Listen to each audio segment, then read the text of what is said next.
রাত ৪টা বাজে হঠাৎ করে আমার ভুট্টা ভাজা খেতে মন চেয়েছে। তো ভুট্টা ভাজা এখন বাসাতে সবাই ঘুমিয়ে রয়েছে। কেউ ভুট্টা ভাজা আমাকে করে দিবে না। এই শীতের মধ্যে আমারই ভুট্টা ভাজা করতে হবে। তো ভুট্টা ভাজতে এতটা ভয় করে, তাও কি করার? ভুট্টা ভাজা খেতে মন চেয়েছে তো খাবোই। এখন আমি রান্নাঘরে চলে আসলাম। আর এখন এসে আমি চুলাটা অন করে দিলাম। অন করে প্যানটা আমি বসিয়ে দিলাম।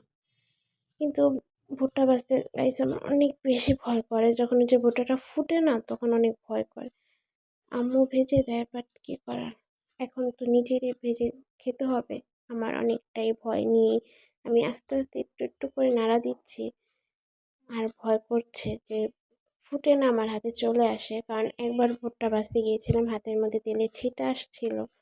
তারপরে তো অনেক ভয় করে, কিন্তু আমার হুটহাট করে রাতে খেতে মন চায় এক একটা জিনিস, কী করার? আমি তাড়াতাড়ি করে ঢেকে দিলাম ঢাকনা দিয়ে, যাতে একটা ফুটে এখানে চলে আসছে অলরেডি। ভয়ের চোটে আমি সাথে সাথে ঢাকনা দিয়ে ঢেকে দিয়েছি।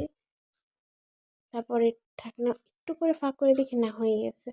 আর এখানে আমি এক বাটি রেডি করে নিয়েছি। এখন আমি মোবাইলে মুভি দেখবো আর ভুট্টা খাবো। ভেবেছিলাম খাওয়ার সময় একটা ভিডিও ক্লিপ নিব খাওয়ার, কিন্তু আমি ভুলেই গেছি ভুট্টা খাওয়ার পর আমার মনে হলো